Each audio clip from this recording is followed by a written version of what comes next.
Yeah.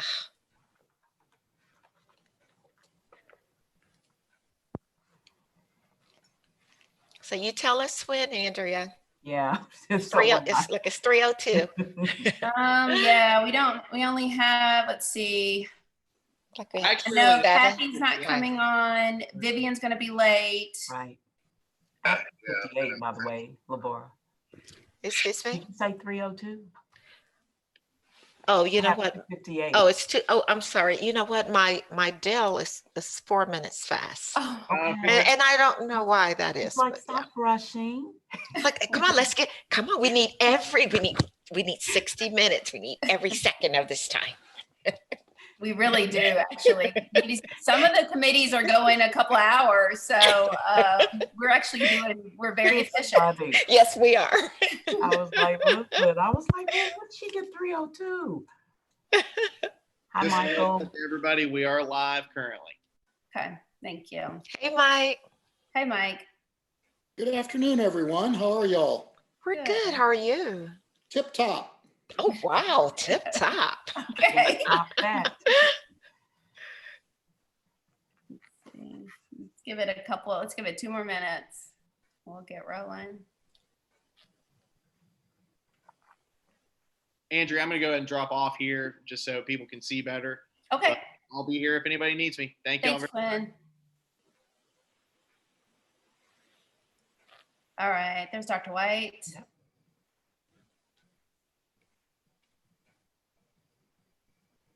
I'm gonna try and fix my lighting, but I don't know if I'll be able to. It's like witness protection. I'm upstairs. She's incognito.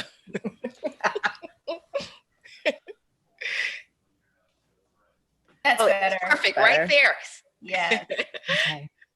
I don't know who the M is. Who would the M be? That's Quinn, isn't it? That's me. Yeah. You? Okay. Yeah, that's just the thing for the mayor's YouTube. Okay. Okay. Oh, I see the rabbi's on. I think we can get started. Hey, Rabbi. Okay. We've got a quorum at least. Excellent. Excellent. Well, welcome everyone. So we'll follow our routine, right? So I'll read the statement. Due to the COVID-19 pandemic, state of emergency, and Governor Beshear's executive orders regarding social distancing, this meeting is being held via teleconference pursuant to Senate Bill 150 as assigned by the governor on March 30th, 2020, and Attorney General Opinion 20-05, and in accordance with KRS 61.826, because it is not feasible to offer a primary physical location for the meeting. Done. All right. Hello, everybody. We have people still. Hey, Timothy. Hey, okay, good afternoon. Great. So everybody received the agenda for today, correct? Right, we're good. And everybody okay with that agenda? Very much like our last, but we'll kind of start slamming through some of this stuff. So again, welcome everyone. And the first order of business is that we approve our 7:15 meeting minutes. So has everyone had an opportunity to view those? And I'll accept the motion from the body to accept those as developed by our fabulous Andrea. Okay, I see Dr. Boateng has, so is there a motion? Can I take that as a motion from you, Dr. Boateng? And okay, so there first, is there a second? Second. Okay, thank you, Mr. Overstreet. Okay, fabulous. And so if the body would, if all those would approve the minutes by denoting by saying aye. Aye. Or thumbs Aye. up, okay. I Oh, okay, great. got to figure out how to do the little thumbs up thing. That was pretty neat. If you look at the very bottom and look at reactions, you can put reaction. You can throw up. Got it. Thank you. Learn something new every day. Yes, it's a fabulous tool. Okay, thanks everybody. So the minutes have been properly first and second motion and approved by the body. So thank you for that. So as we talk today, I'm just going to make an appeal to the team. Of course, my great colleague, Dr. Williams, will be leading us through our discussions today as well. So we really, because we know we're at the half point, right? So this is our midpoint. We have this meeting and another. So it's really going to be paramount today that we really focus on some action steps and that we don't have to strive for perfection today, but we want to get some things in order to get moving so that between today and our last meeting, we definitely have a platform that we're all comfortable with and that we can approve as a body. And so that being said, again, right, laser sharp, we want to try to focus a little more today, and we want to hear from the entire body. So Dr. Williams may be a little more aggressive in terms of moving us along and keeping us on point, but also making sure we hear from the entire body, right? Because all of you are very, very knowledgeable. You were selected for a reason, and we want to hear from you. And just to back up, because I skipped one thing, and my apologies, just so that you know, what we're tentatively thinking about, if we stay on track with this schedule, is that Dr. Williams and I will prepare a synopsis or a report from our meetings, right? And your feedback to send back to you. And our target would be August the 17th. This is just to get you thinking. We'll say this again next week, but August the 17th to have a report from us to you for you to review and approve. And then once we do that, we would like to meet again, this body, on the 19th of August. So if you would please check your calendars from 3:30 to 4:30, okay? We would reconvene at that point to look at a final product of our recommendations to forward to the co-chairs of the commission. Is everybody on board with that? I see you all okay, everybody nodding and tracking with me. And the only other thing is there is more discussion still underway, you all, about the actual town halls. For our group, they're considering us to be the only entity to be present, or at least present, or whatever that's going to be. We really don't know what that looks like. We have another meeting tomorrow with the representative from the mayor's office and some others to discuss logistics of the town hall. But Dr. Williams and I feel very strongly that each of you should be engaged in that in some facet. So once we learn more about it, we'll communicate that to you. Yeah, so any questions? I know that's a lot quick because I wanted to get over logistics so we can get to you and talk. Everybody good? Okay, I'm seeing heads nod. So thank you for that. And I am going to turn the baton over to my coworker and colleague, Dr. Williams. All right, thank you, Dr. Talbert. Thank you guys again for joining the meeting. So just to recap, over our previous two meetings, we've talked about barriers. And then last week, what we talked about mainly was how we could leverage some activities that had already taken place to make some more refined recommendations to the mayor. And we spent a lot of time last week talking about the Community Health Improvement Plan. That was some work that was being done out of the health department. So I wanted to make sure you guys are aware that we have that Google Drive document, that link that Andrea sent to all of you all. Do all of you have the link, and have you accessed the documents that are there on Google Drive? So I want you to pay particular attention to the CHIP document, because Dr. Talbot and I developed some questions that are specific so that we can get more information about that CHIP plan. And I want you to look at the questions that we have addressed, mainly to Vivian Lashley and to Casey Bryant. Look at the questions that we've asked of them. And certainly if you have more questions, add them. And we asked them to answer those questions outside of the meeting so that we could spend our time with some additional discussions. But if you have additional questions, please add them. And if you have recommendations to what's on that document, please add them. The second document is a strategies document where we have taken some of the comments from our earlier meetings and we've started writing some recommendations. Please go ahead and start adding your recommendations. And most of those recommendations are centered around those about 8 barriers that we discussed in our first meeting. So are we clear? So still got some homework to do. So if you could do that, because at the next meeting, we would like for Casey and Vivian to have addressed all of those questions that we've asked on that document. Yes, Mr. Overstreet. I have been having trouble getting into that document, into that Google Drive document. So if you could resend me the link, I would appreciate it. Thank you. Absolutely. Andrew, you're on it, aren't you? Okay. Hey, Casey. So today, were you going to ask something, Casey, or? No, I was just saying We're hello. just saying hello. Okay. All right. So today, what we'd like to do is continue the discussion that we started on the social determinants of health.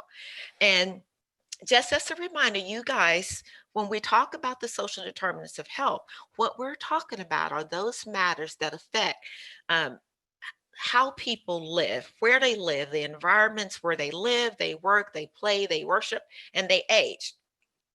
And the reason this is so important is that we know in the literature that 80% of our health is completely directed to social determinants of health.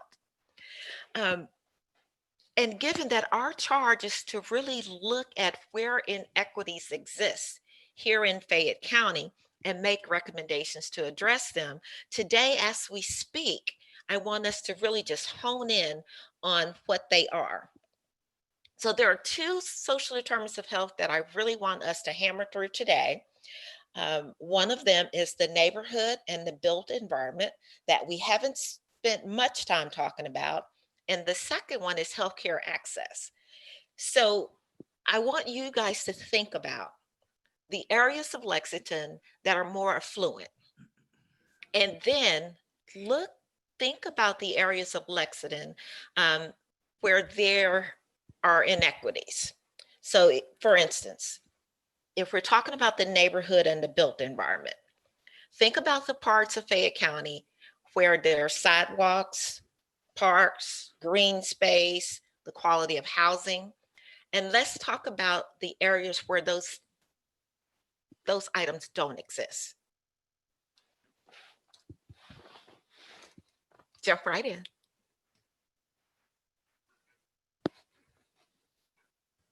And in addition to that, also includes food access, grocery stores, and perhaps an overabundance of fast foods.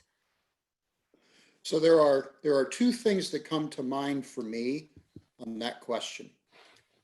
The first is when I think about a community that might be marginalized, I think I generally see a big difference in the density of housing. And when I think about COVID-19, and I think about the density of housing, and I think about the risk of exposure, it seems to me that a neighborhood that is more densely populated has a greater risk for exposure. Absolutely. Whether that's because of gentrification, whatever the causal factors are relative to health, I worry about the impact of density Yes. relative to exposure on the flu, Yes. COVID-19, other things that are transmitted through contact. That's a great point, Mike. The second thing that I think about relative to nourishment, when I think about many of those communities and the proximity of a supermarket, a grocery store versus a convenience store versus a smaller establishment, it strikes me that there are differences in access and availability. And it strikes me that there are differences in the price point for that access and availability. Obviously, from a hunger relief standpoint, we're quite familiar with neighborhoods where hunger relief is higher and neighborhoods where, I shouldn't say hunger relief, where food insecurity is higher and neighborhoods where food insecurity is lower. And that density seems to play into it. And the stereotype is a food desert. That food desert seems to play into it. And it's pretty clear when I look at food insecurity data using census tract kinds of information, that there's a correlation between food insecurity and those neighborhoods and the characteristics of those neighborhoods I just talked about. Fantastic. So on that same train of thought, Mike, what could we do if we talk about density of housing and think of it within the context of COVID-19? What does that community need to address COVID-19 disparities?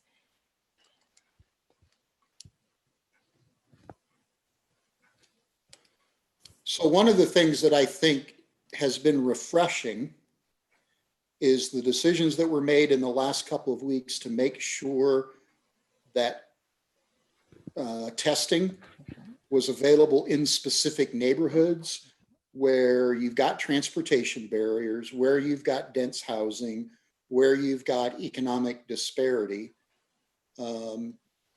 Making sure that that testing was readily available and accessible, I think, helps us better understand at least the degree of virus that's been contracted in the case of COVID-19. I can tell you in the hunger relief space, one of the things that we've talked about strategically is how do we over time change our model to get food where people are rather than to ask people to come to food. So rather than a centralized distribution system, think about a food pantry, a decentralized distribution system, think about mobile pantries and mobile markets and where are people at so that we can get food to those people versus asking them to come to a central location. That addresses availability. It helps with transportation barriers. It helps with economic access when you don't have the money to pay for gas to get someplace. Right. Those kinds of things. So how can you get services to where a person is versus asking a person to come to the services? Those are a couple of actions that I think are things to think about. And have any of those been tried before here that you're aware of? I'm sorry, what was the question? Have any of those actions been tried previously? So I would tell you that they're episodic. So when I think about mobile markets, I'll share with you an aha moment during COVID-19. We started doing mass distribution in Cardinal Valley. The number of individuals that we saw coming for food assistance in that neighborhood was disproportionately greater for the Latino and Hispanic community than what we had seen in our pantries. The aha moment for us in that particular situation was some of the barriers of going to a central location versus the ability to receive access in your neighborhood. That was a bit of an aha moment for us. Now there's a broader context there in that some of those recipients choose to be undocumented. And so there's a fear factor that comes into play in going to a central location where information is being collected versus going through a drive up at a mass distribution where less information is being collected. So there's some really interesting learnings for us as we've slowly started to work into this mobile market idea. A year ago, when we had massive power outages in Lexington, I don't know how many of you remember that. We did 4 mobile distributions the following Monday after that weekend of power loss, primarily into lower income neighborhoods where we knew there was a great loss of food.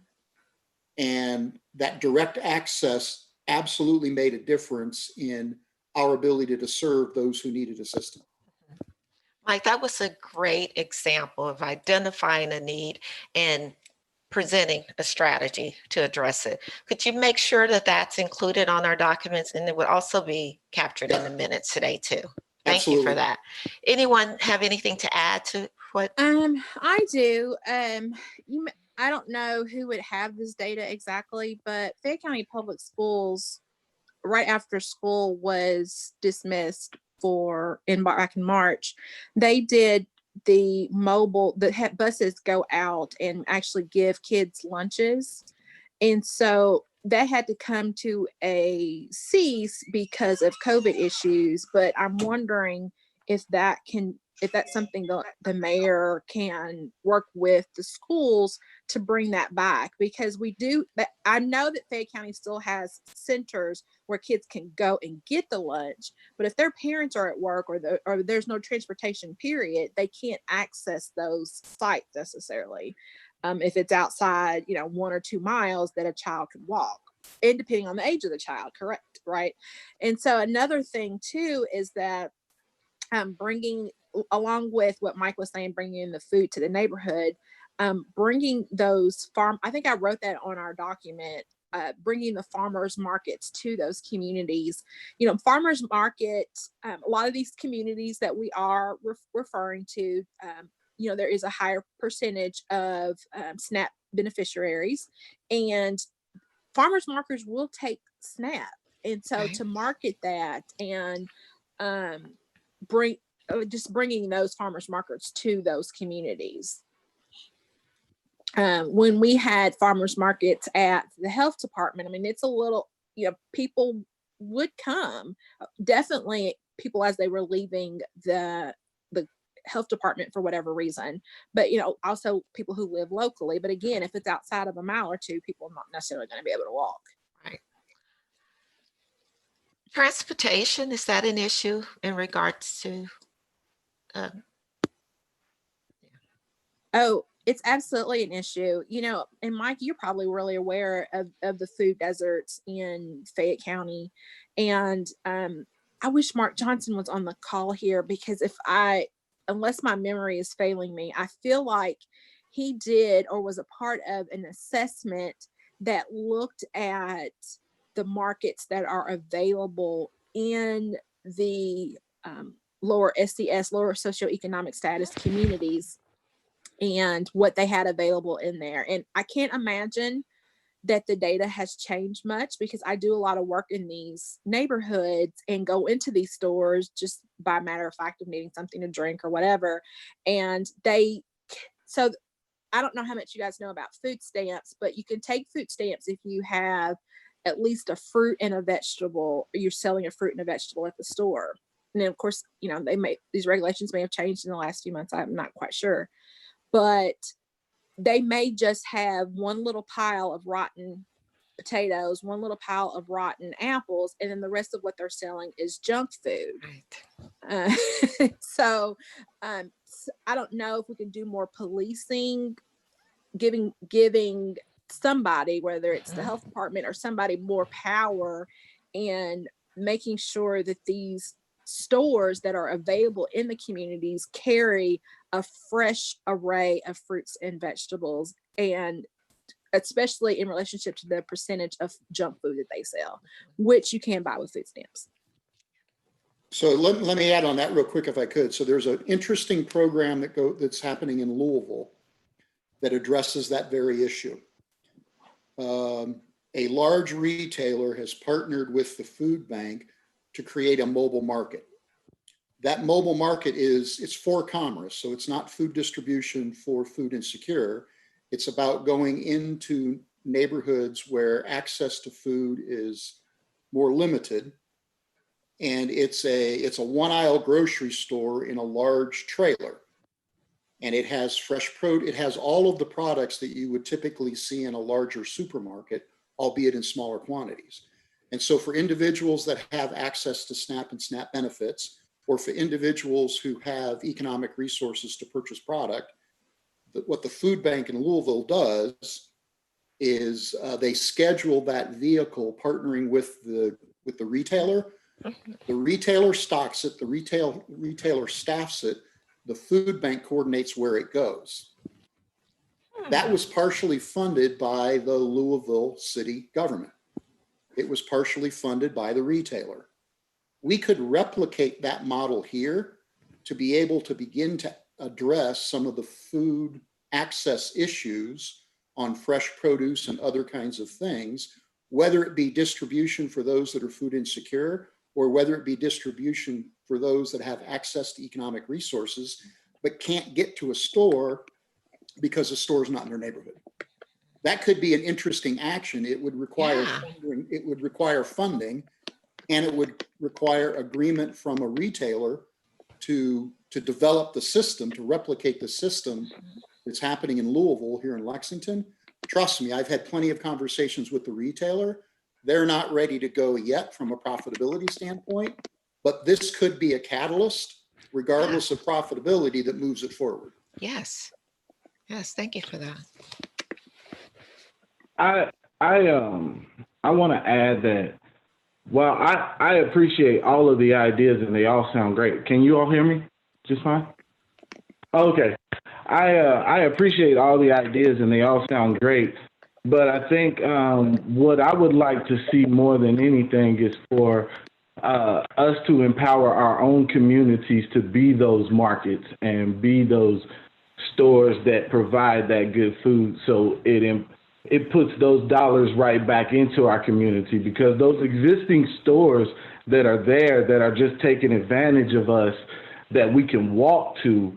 I got 4 of those stores right around my house that I can walk to, and I can only get junk food out of there, but they're not owned by people in our community.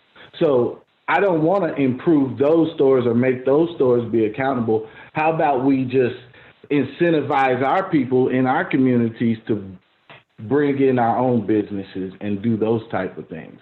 And instead of getting like a big corporation to come in and do it, or a big company to come in and do it, how about we do it, find people in our community to do those things to solve our food desert problem? So Mr. Overstreet, let me ask you a question on that, because that's actually something I've thought about a lot. What if it were a food co-op that was owned by the neighborhood? I would love that idea. That would be great. So I was born and raised in rural Iowa, and while there are some pretty big differences between some of the issues that we're talking about and some of the challenges of rural Iowa, the one thing that's similar is economic disparity. The reasons for it are very different. But one thing that many communities where I was born and raised, they're working on the notion of co-ops. There's some really interesting ownership models that we could potentially develop. There are a couple of co-ops in Lexington. They're small, but they're starting to grow. And it's a model that would provide economic stimulus, to your point, into the community. And it would be economic stimulus that is managed by, overseen by the community, with the choices of foods and all of the commerce that goes into that overseen by the community. The community would be, in essence, the board of directors. Some really interesting stuff. Not an That easy sounds like solve, great. but a solve. Well, we Yeah, I also would don't much want to rather the forget. community.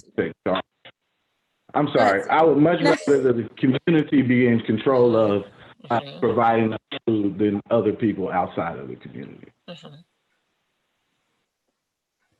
Very good. Did you have something to add, Rabbi? You look like you were about to say something. I believe Casey has something to add. I want to hear that first, but I do. Okay. Oh, no, Okay. I was just going to say, but we still need the stores that are presently there to be accountable, though. And we can't leave out that piece. So knowing that this meeting was going to start to have a concrete list, I took some time, actually took a day off last week and looked at what various other cities are doing. So particularly Baton Rouge, Louisiana, Washington, D.C., there's a thing across New Jersey and Huntsville, Alabama, all of which have a very large people of color population and are dealing with a lot of the problems that we are trying to solve here. And they all are working off the same information we have, and they all are focusing on 3 things: activity programs, food programs, and wellness programs. And I was looking at what we have that does work in Lexington, and one of the successful programs we have in a normal year, which we don't have this year, are fairs which are put on by various aspects of our government. So for example, in 2 weeks from now, I was supposed to be at the, what's the name of it? Community Cookout, which is put on by Lexington Police Department and a few other city organizations. That is supposed to, which is not happening this year because we're not doing anything in the park this year. Which Timothy mentioned this earlier as we were talking about what's going on with FCPS. All of what we're talking about has to be talked about in two groups: what we can do while we're battling COVID-19 and what should be longstanding programs after that. But we have had some success with temporary programs. So if we can do, for example, the co-op idea brought to you by A, whoever it is. Choose the community, co-op brought to you by A. So whoever it is, and ideally not a food company, because that would be counterproductive, but any other company that serves those communities who would want to have positive branding associated with their names. And that would provide the capital and the space to be able to make that happen. In addition, and again, that's a post-COVID idea because I don't know a way to start a food co-op in a safe way. All of these things, active food and wellness, are also more heavily impacted during COVID-19. So a lot of people say food isn't impacted, Kroger's still open, but I know that a lot of the young people I talk to in these communities, there's a reason Lexington has a law, which we don't talk about, that says you're not allowed to wear a mask in public. I know plenty of kids, particularly people of color, who are a little more anxious about wearing a mask and going to a public place than a lot of kids in the more affluent neighborhoods are, because a mask gets associated with certain things. So unless you have an N95 mask, which where are they buying that? Because Speedway doesn't have them. A bandana over their face, there's plenty of people who look at it and don't think COVID-19 and don't think responsibility and are thinking with thoughts that are driven by institutional racism, but that they think about that before they put in a mask and go into Kroger or put in a mask and go into anywhere. Activity with the parks are closed, the basketball hoops have boards over them. Any exercise they used to get, they're not getting. And then because so many people are using urgent care and ERs as their primary care physician, I burnt my hand a couple of weeks ago, and I normally would have gone to the ER for it. It was a pretty bad burn. And I thought about it. I said, I have kids at home. I'll just treat it myself. It's not worth the risk of going to a hospital right now for that treatment. Now, I still am able to go to my primary care physician because I'm privileged to have that. But for people who are using that as their primary care physician, they're less likely to go. So that's a side thing that all of these things are tied into how we're responding to COVID right now. But one of the things I love about Lexington is the first Lexington in America named for Lexington and Concord. So we're the best copiers there are in the country. And there is a lot that we can copy from these programs who have done things like this. So the cookout, which is an amazing program the neighborhood resource officers put together, if we could do something like that, but instead of having companies, so generally the way people volunteer for these things is they're paid by their companies for the time they're doing. We have a tremendous amount of healthcare workers who are furloughed right now, who do want to contribute to their community. If there is a way we can work with major hospitals that, well, like we said, the larger hospitals in town we already have relationships with, to have a healthcare fair so that someone can come in, not because they're sick, has nothing to do with you being sick. Come for the afternoon, everyone gets something positive besides healthcare, which gets people to show up, and just to have a checkup, because a checkup, wellness checks before there's an immediate issue, just to have on your record, I was by the doctor, these are the issues I'm facing, you know, these are the concerns I have when I don't have a major issue, when I didn't just have a chest issue that made me come to the hospital, it didn't have a leg issue. If we can have a wellness fair and get 200 people, 300 people to show up, have a one-on-one with a medical professional who currently is out of work, currently can't be at a hospital, but can be in a large park in some sort of safe. Now, I'm not an expert at how to do that, but I bet Brandy and Casey could tell us how to do that in a safe way. That is what I've seen that has worked. Again, most of these programs I was looking at were not operating under COVID-19 restrictions. Most of them are taking breaks for this. We happen to have been given this responsibility directly in the middle of it. But so yes, this, that is a good point. Again, you can comment on that in a second. But it's still a concern people have. Yes. And even as I'm educated, I was still more hesitant to go. So that's what's That's what I have seen over the last few days that have worked, and I'm happy to share those websites with everyone in Okay, the please do. Google Drive. Yes. That's a great segue. Were there additional points that we wanted to make about food before we segue into the next? Are we going to talk about housing? Is that your next thing? Well, the next thing was actually healthcare access. Okay. I actually had a few people reach out to me that know that I'm on this committee, and some of them are either healthcare providers or spouses of healthcare providers, and they overwhelmingly, the specific folks that spoke to me overwhelmingly said that one of the big issues that they see, and these people happen to work with as populations, they have either clinics or offices in those communities, that the availability of screenings and the screening, not enough screenings on what we consider our off hours. So after 5 on the weekends, mass events where people can, depending on the screening, I mean, you can't do, 1,000 MRIs in one day, of course, but depending on the screening, having events where it's open, kind of like the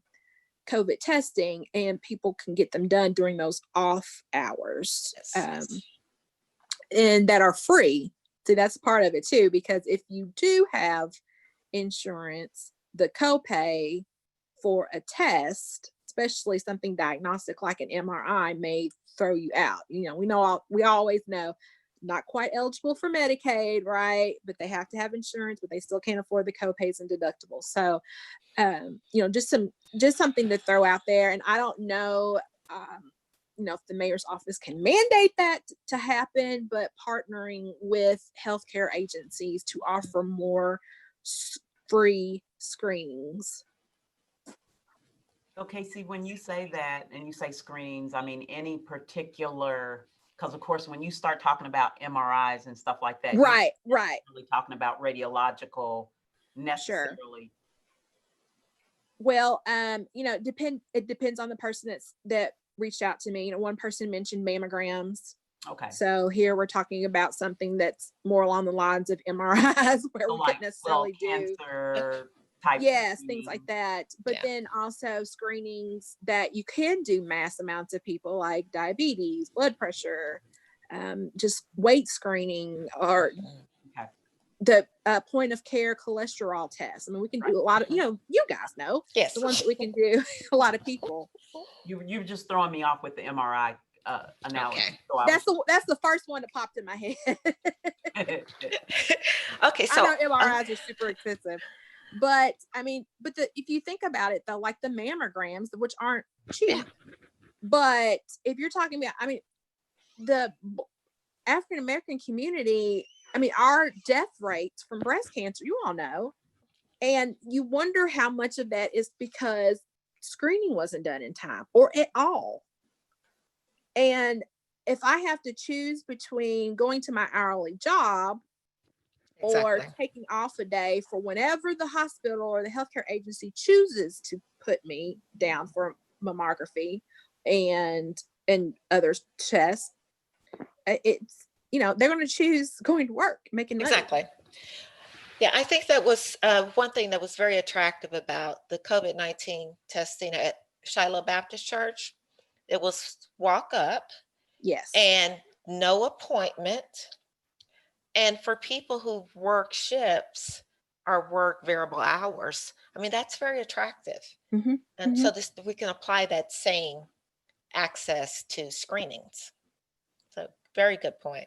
And I'll just add on to what Casey said. On the East End with our Health Equity Action Team, that's something that we've been working on with blood pressure, even just having a blood pressure machine. And before COVID, some students were working on getting blood pressure machines at the main offices of the different public housing developments so that people can come in and get a screening if they don't have access to that. And I know the UK Stroke Care Network, UK Norton Health Stroke Care Network, they've done awesome stuff. They've been out there in the community with us. Miss Barbara Davis, the health department, who does HIV screenings, and we talk about HIV in the African American community.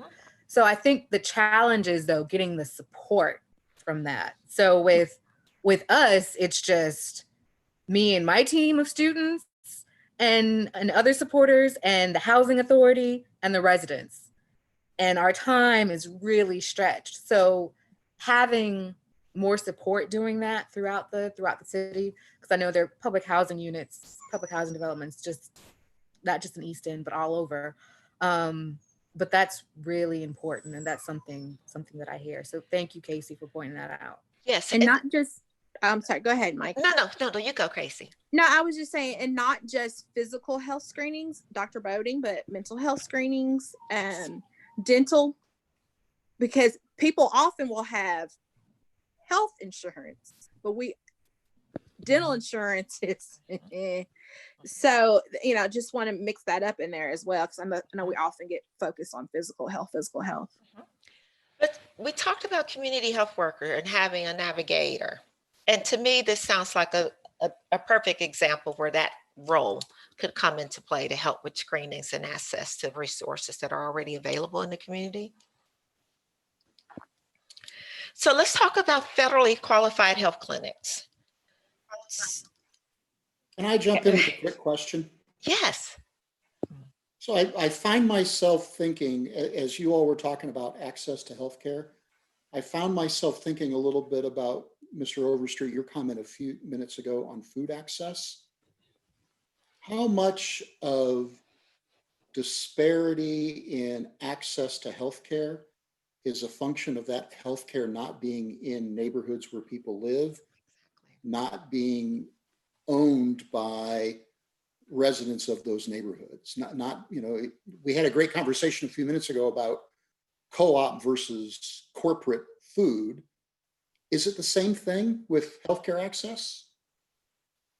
And I hate to put you on the spot, but your comments a few minutes ago were so spot on that I find myself thinking, is healthcare the same challenge? Well, I feel like it goes back into the same conversation that we had before. We're going to trust who we know. And if we know you, we're going to trust you. If my doctor is from West End or East End and I knew his family and I trust them, then yeah, I'm going to go to them 100 times more than I'm going to go to somebody else. And the fact that I don't have a doctor's office in my neighborhood is going to really inhibit me from getting to the doctor's office. One of the conversations I had with someone in the neighborhood was that she had a disability, and part of her disability wouldn't let her be around crowds, so taking a city bus was not an option when it came to doctor's appointments. So she would have to take the Wheels bus. Well, she would have to order this bus the day before. It would start picking up at 5 a.m., wouldn't drop her off to the destination until 10 a.m. And by the time they got, at the destination they dropped her off was not even the destination that she needed to have the appointment. So every year she has to renew this. So when she has to renew it, her husband has to take off for his vacation to do the renewal because she has to have appointment after appointment after appointment. And all of these appointments are on the other side of town. And it's not really easy to get to at all. Thank you. I appreciate that. Not a problem. So I know of one FQHC in this city. Are there others? Yeah. Sure. There's Bluegrass. And Health are First they on Southland Drive? That's okay. And are they in proximity to the neighborhoods that really need them? The two other there's actually three that I'm aware of are not sitting in neighborhoods specifically. Pope one that I know that sits in the East End. And I was gonna go back to say something about how UK had to really work hard. When they first came into the East End, they weren't received very well. And they've worked very hard to try to make that clinic a place where people in that community can go. So they actually have a community health worker on site. And they have someone there, her name is Karen, that's wonderful, that can connect the dots for folks. and they've actually brought people in that look like the community to actually do the work. More of the physicians there are of color. So, I mean, they're trying to do some things to address some of those things that Mr. Overstreet was saying. And it took a while to get that message, but there's, that premise of if we build it, they will come. They realized that didn't work. Yeah. So they've done a lot to try to create an environment for people to feel it's their neighborhood clinic. It was, it's the place they can go. They feel like people have their best interests. They're trusted individuals and that they care.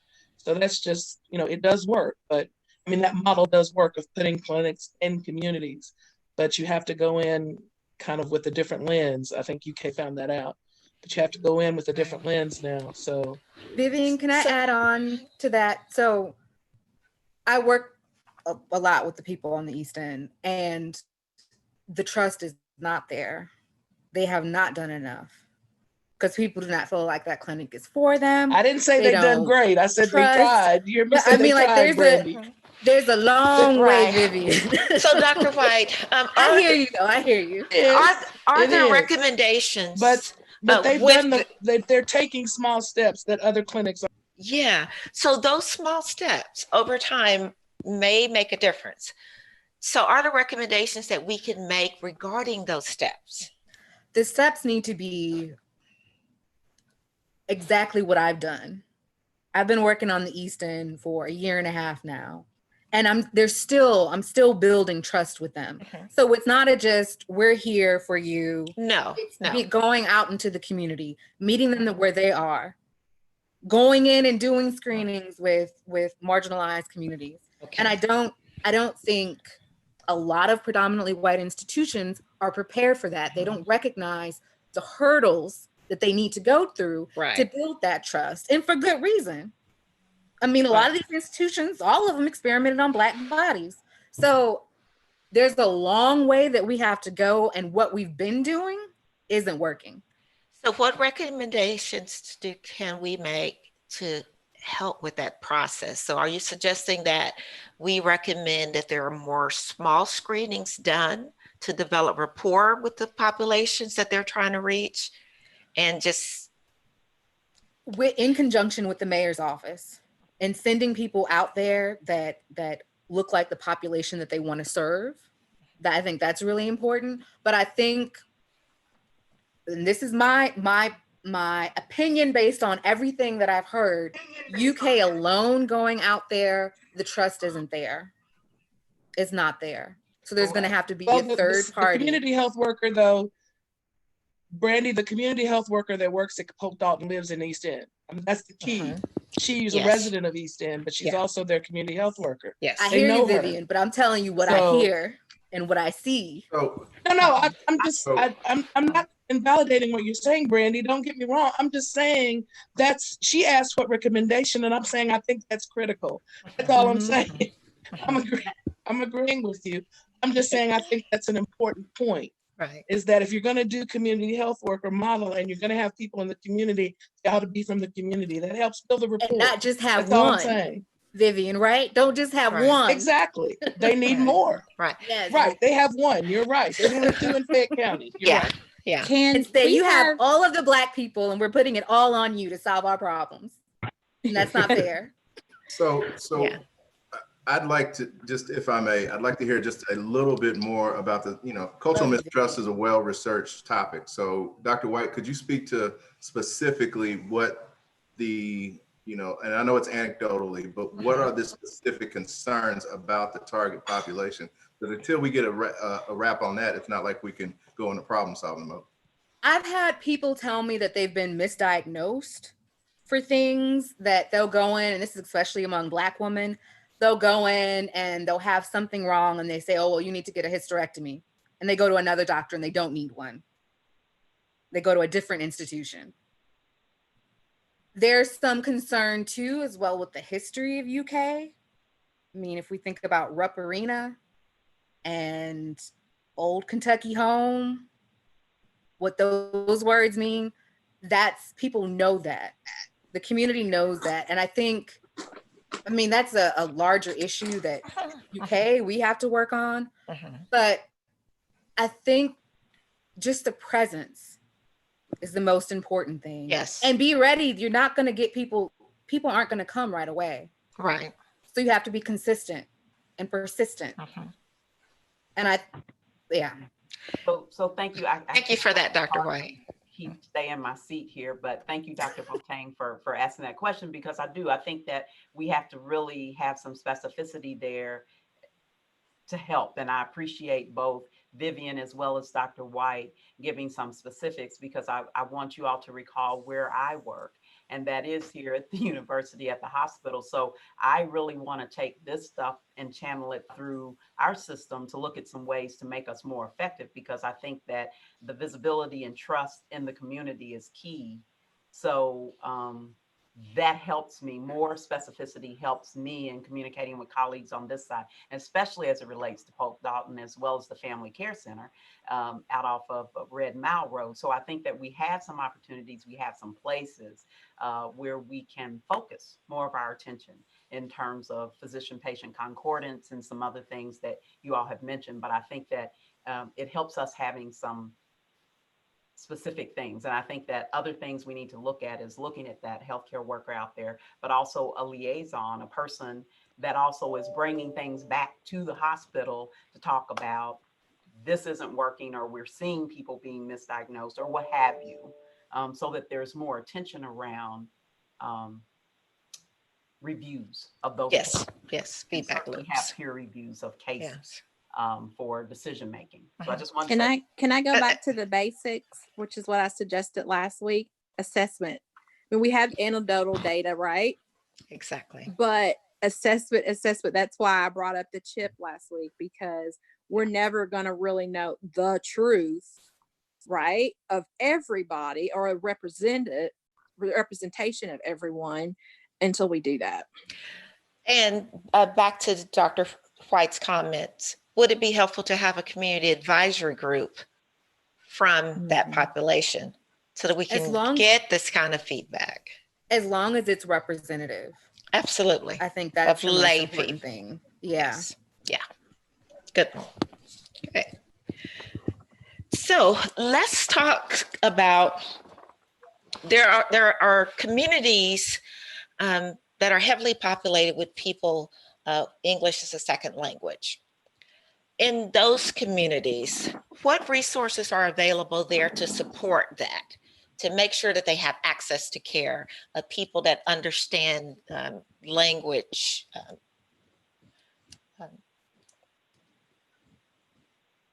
Don't say none, guys. Sorry, can you repeat the question? I got a lot of stuff going on at my house right now. Can you repeat the question, please, Dr. Williams? I said for populations with English as a second language, there are some communities in Lexington that have high concentrations of Latino or people who are not as fluent in English. What resources already exist to support those communities, if any? Well, I think every agency has their own resource that they use. I mean, I can really only speak for the health department, right?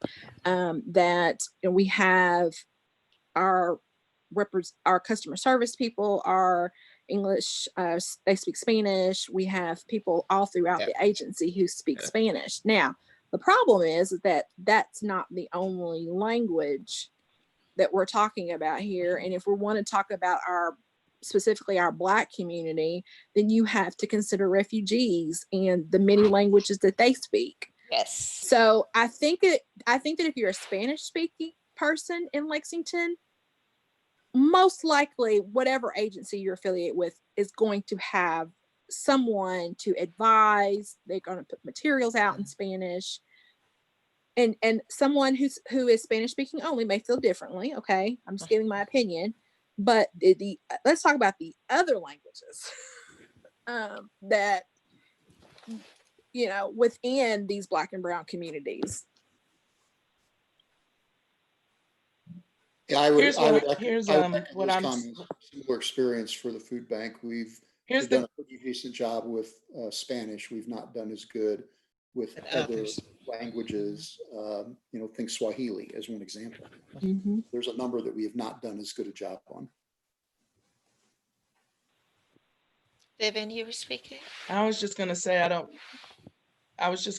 from the state perspective, for the programming that we do, when we translate things into Spanish, we get dinged all the time because not everything, Spanish is not the same across the countries. So we may have someone who's translating that information, and when it goes to certain Spanish speaking communities, they don't know what it says because things that the words aren't the same, they don't mean the same, the language is not exactly the same. You got the different dialects and the different, so, and then people from Spain is Catalan, which is a different language altogether. I mean, so we get dinged all the time for thinking that if we translate something into Spanish, it's going to resonate with every community. So I Yeah. think, and just like with folks of, if we do something for our Black and brown folks, if we do something for the African American community, it's going to be the same and received where on the East End versus the West End versus the eastern part of the Kentucky versus the West. We've got to, make a distinction of those subtle nuances that make the difference. So,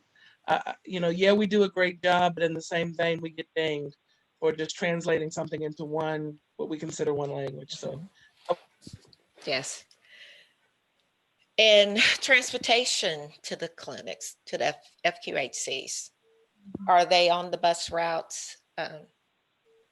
Or do we need to recommend an expansion of the bus routes?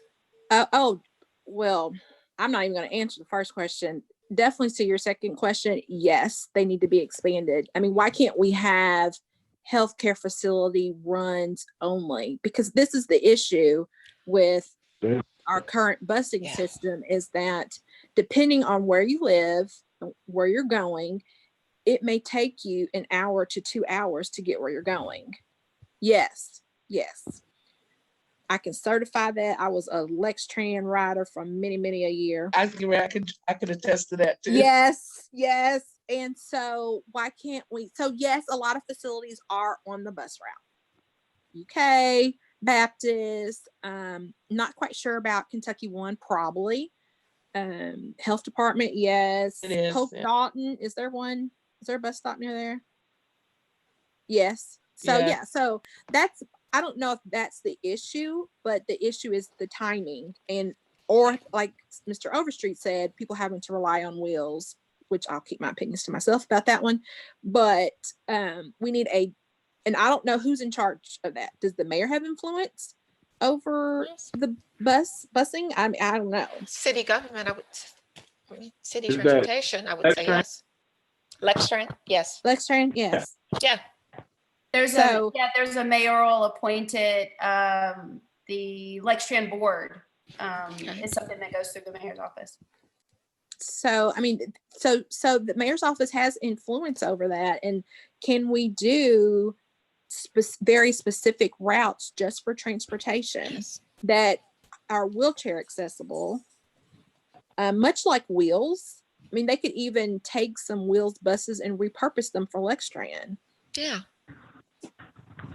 So there might be a second thing for us to suggest relative to transportation, because we see the same kinds of issues with pantries and are they on the bus route? What's the timing of the bus route?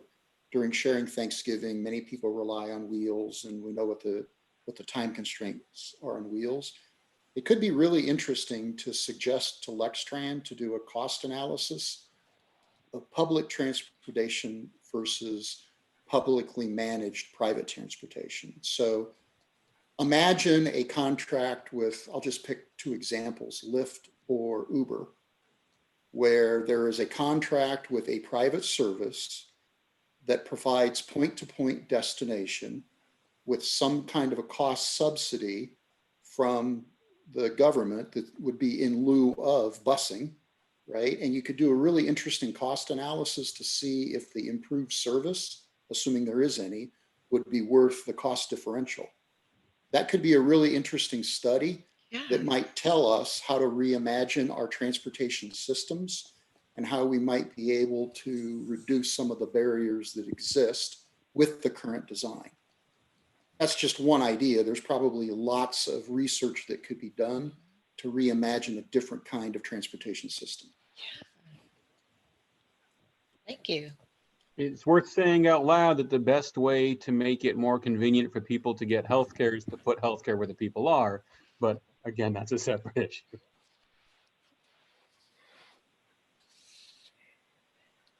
Okay, 100% agree. I want to go back to two things. One was sidewalks, parks, and green space. Are there differences in affluent areas versus others? Of course there are. Okay. We'll make sure to address that. And then another point, Casey, I interrupted you earlier. You were making a point about housing. No, I just said, are we going to get to housing? We have 2 minutes and we can certainly come back to housing specifically next week. Okay. And don't forget, all of you again, the Google Drive document, please capture your comments and recommendations on there. And it's also worthy of mentioning, and we can certainly make a recommendation, but there is a subcommittee for housing and gentrification. So I don't know what they're doing. There may be some intersections between our work, but certainly I would hope that they are doing some very positive efforts in that regard as well. So. Well, we'll keep it health focused, Dr. Talbert. Yeah, absolutely.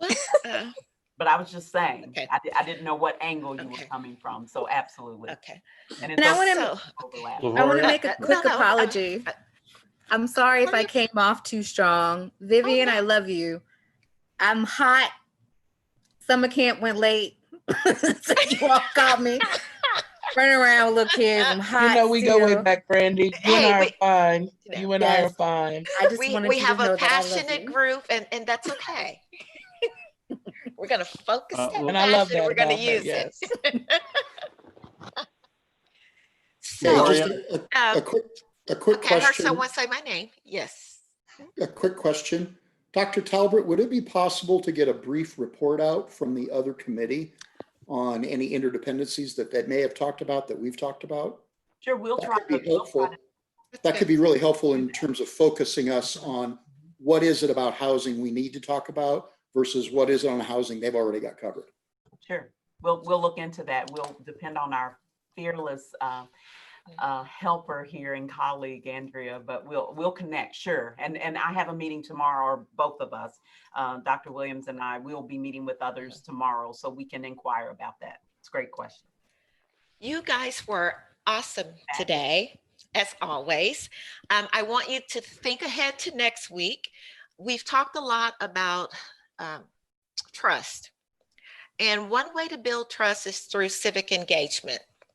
So I want you thinking ahead for next week about what recommendations we could make to build trust between the city, government, health care, et cetera, and the residents of Fayette County. Okay. Yes, ma'am. Thank you.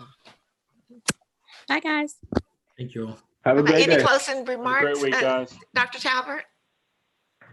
Okay. All right. Thank you, guys. Bye-bye. Be safe, be healthy, everybody. Thank you, Andrea. Bye.